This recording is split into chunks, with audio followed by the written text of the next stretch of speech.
Every action you take is a vote for the person you wish to become. See, that's a quote by James Clear, the author of this book Atomic Habits, which has helped me put into words how to actually stick to a routine and how to get your brain to crave hard work. See, if I never applied the 4 things I'm about to mention in this video, I know I'd still be stuck in that rut I was in for years of not being able to do what I said I was gonna do. Maybe stop breaking promises to yourself. And stuck in that cycle of procrastination that made me feel like I'd constantly been stripped of all my motivation and energy. When you say, I'm going to wake up tomorrow at 7 a.m. and when the option comes to hit the snooze button, don't do it. And that's why I want to show you how I've been able to stick to the same routine for over 1.5 years now. I mean, it's not hard. If you get up every single day and put your mind to something, how could you really believe that you won't win? Because I've learned that the habits we each do daily really have a much bigger impact on us than most people seem to realize. We are what we repeatedly do, therefore excellence is not an accident, but a habit. It's 10 p.m. Once again, I'm sat at my desk that's barely made visible by the yellow lamp in the corner and the incomplete to-do list that's staring me in the face. I can't help but to be overcome by this restless feeling of guilt and anger in my mind because I've let another day slip away. And when I really deep it, I don't even know what I spent today doing. I had my morning coffee, clicked on YouTube, and all of a sudden I've spawned here, planning my to-do list for tomorrow again, which in reality, I know deep down I won't even start. I feel like I can't escape this cycle. Plan tomorrow, lose motivation, procrastinate, be angry with myself, and then plan again. See, that's quite literally a summarized version of how nearly every day of my life went for nearly 3.5 years. But thankfully I've been able to become productive and stick to my good habits because I've set myself systems. As soon as he said, you do not rise to the level of your goals, you fall to the level of your systems, I think people stopped thinking about goals. What's a system? Well, in Atomic Habits, James Clear basically defines systems as routines with a known objective. It's essentially where you set yourself intentional habits that are in alignment with your larger vision. See, while routines may be accidental, systems are deliberate. They're there to give you that drive each day to follow through with your plan because every task you now do is given purpose. Like, as crazy as this may sound, take Fortnite for example. It has the perfect system. You land, loot up, maybe find a little gold scar and a big shield, and then you try to make it to the final circle with the aim being to win the game. That is your why. That is your larger vision. You want to win the game. And that larger vision is what consistently makes you do these habits like looting up at the start of the game. Because if I suddenly changed the rules when there was 3 people left and made it so that the game always ended as a draw, do you think you would bother spending all that time finding loot and spending like 20 minutes to get to the end circle just for the game to end as a draw? No, you wouldn't. Your drive to play would be completely gone because the larger vision is gone. And that exact same principle applies to life. Because that's the exact reason why so many people start a new routine and are unable to follow through on it. Yeah, they'd love to be able to stick to this routine, but they haven't established an overall big goal or a strong enough reason for why they're doing these good habits in the first place. So that's why you need to ask yourself, what is my why? What is the larger vision I'm working towards each day? And your why is going to be unique to you. And you need to make it personal enough so that you feel that drive each day to conquer your goals. And then every night when you plan out what you're gonna do tomorrow, the habits and things you've planned for yourself should be in alignment with that larger vision. And that way, friend, you will have created your system. And like during my gym sessions recently, I've been listening to Can't Hurt Me by Goggins again, and while I was mid-incline bench, I heard him say something that really applies to this. He said when he was in Hell Week and the pain of it was becoming too much, he was brought back to that question, why am I doing this? Why am I out here? And that question is a large theme of his book, because during his toughest times, when his mind wants him to quit, he's always brought back to the question, why? And every day, the same answer came back to me. Do you want to be on your deathbed knowing that you could, but you didn't? And when I heard him say that, I found energy because it reminded me to ask myself, why am I in the gym this morning? What is the purpose of pushing myself hard and sticking to this routine? And he said in them moments, if you can't answer them questions, and if you can't find a strong enough reason, you'll quit. But until you know what you want to stand for, you will always just be sitting down. you'll never stand for anything. And I believe that's the reason a lot of people can't stick with their good habits and routines, because when they're hit with adversity and their motivation's gone, they can't answer those questions. And that's why it's so important to figure out your why. And look, thankfully to short form, I was able to read the summarized version of these productivity books in just a few hours. See, short form allows you to have access to the full guides of pretty much any book in any genre you could want, including the most popular books in genres like money and finance, business, and productivity. And when I also read the guide on atomic habits, it reminded me of how much our environment affects our habits. See, it says the way your environment is designed and utilized has a major impact on your behaviors. So when you create a stable and predictable environment, the need for discipline and willpower is reduced. For example, if you stay up late watching TV in bed, remove the TV from the bedroom. That way you won't even have the urge to use it. Because if you remove the temptation to indulge in a bad habit, you won't even need to use willpower in the first place. And reminders like that is why I really like short form. And after I recap this guide, short form even gave me some exercises to complete that helped me get an even better understanding of the book. So if you want the chance to get access to new book guides and articles every week, where subscribers can even vote to get a book covered, just click on my unique link at the top of the description, which will grant you an access to a free short form trial and a discount on your membership. Anyway, I found that you actually want to do hard work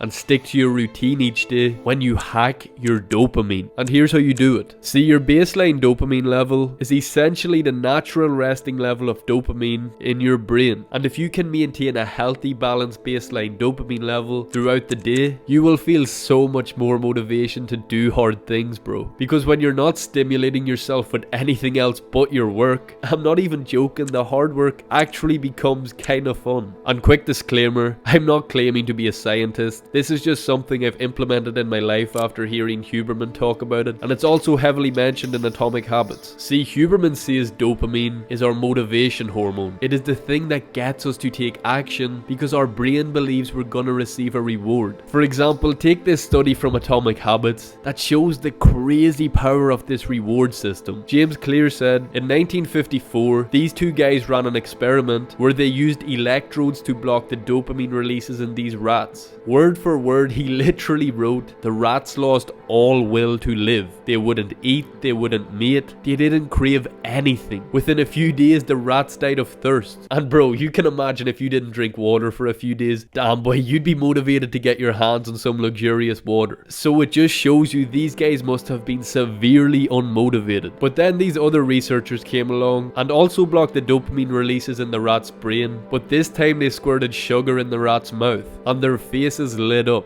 Even though their dopamine was blocked, they could still experience the pleasure of the sugar, but they just didn't desire it anymore. And as James Clear said, without desire, action stopped. But when they reversed this whole process and flooded the reward system of the brain with dopamine, the animals performed the habits extremely fast. The lesson: the more dopamine you have, the more motivation and drive you will feel to take action on your tasks. And the way you have more dopamine is by keeping a consistent baseline dopamine level. And one of the most important ways to keep a consistent level of baseline dopamine is to starve yourself of all cheap dopamine BS. See, if you indulge in something like scrolling first thing in the morning before you start your work, initially you will receive a huge spike in dopamine, and I can't lie, you will feel good for like 20 minutes, but then right after it, your dopamine will crash way below baseline level, leaving you with no motivation and drive to start into your tasks. And I think you can agree that doesn't feel so great. That's why successful people say, don't use your phone in the morning, or why people say the famous phrase, eat the frog, which is where you do your hardest tasks first thing in the morning. Because at that time of the day, your baseline dopamine is basically refreshed from your sleep and it's at its most balanced level. So you basically feel more motivated to do your work. And like you hear people like Chris Williamson, Goggins, Dana White and such say how it's so easy to be great nowadays. I've even made a video on the topic in the past, but bro, it's so true. Because there's genuinely never been a time in history like this where there's so much opportunities and such a low degree of competition. Because I think most people's dopamine levels have been completely hijacked by today's comfortable ways of living. And that's why I've been trying to rewire my brain brain to seek pleasure from hard work and things that overall improve me, rather than receiving pleasure from all the BS that doesn't even reward you long term. And I obviously still do watch content, but I try to make sure it's after I've done my work, and I really try to stay away from short form content because that's the beast that drains your dopamine right there. And some good habits I've added into my system to naturally increase my baseline dopamine levels is things like working out. I have an ice bath, but you don't need an ice bath, you could just have a cold shower. I read, I eat healthy whole foods, I get out in nature for a bit. And honestly, I haven't been great at this in the past, but I've been looking a lot recently at the benefits of sleep and how sleep massively restores your dopamine levels, giving you more drive and motivation each day. So that's something I'm currently trying to get better at. And lastly, I believe if you want to consistently do the habits you've planned for yourself each day, you need to change your identity. As James Clear writes in Atomic Habits, you might start a habit out of motivation, but the only way you'll stick with one is when it becomes a part of your identity. You may have a new goal and a new plan, but you haven't changed who you are. And the fascinating thing is that our habits quite literally make us who we are. See, your identity is essentially your self-image. It's the way you see yourself as a person. For example, if you say to yourself, I'm gonna now start the habit of getting up early every day and working out,